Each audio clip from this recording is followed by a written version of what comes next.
हाँ हाँ भाव न बने सब मामला हल थी वेंदा। मां तो पोइ ॻाल्हायां थो कि महिमान आया ठीकु आहे। अस्सलाम वालेकुम साईं। वालेकुम अस्सलाम। बढ़िया बढ़िया। अबा छा वियो भाउ वियो।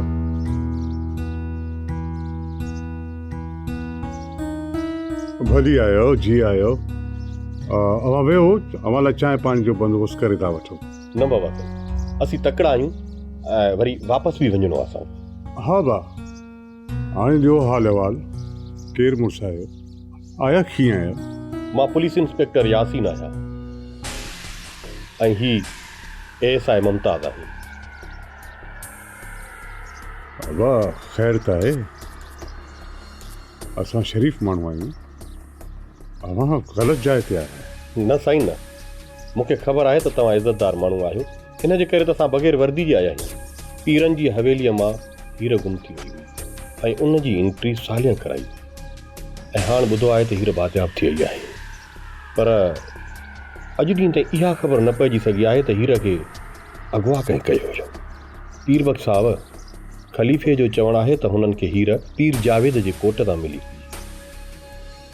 जॾहिं त पीर जावेद जो चवणु आहे त ख़लीफ़ो हुननि जे मथां इल्ज़ाम थो हणे, सो ॻाल्हि अञा चिटी न आहे थी। साहब असां ग़रीब माण्हू,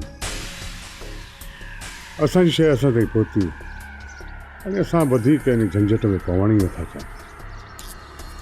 अव्हांजी महिरबानी थी अव्हां इन केस खे इन जांच खे हिते बाबा बंदि करे छॾियो त बहितर आहे।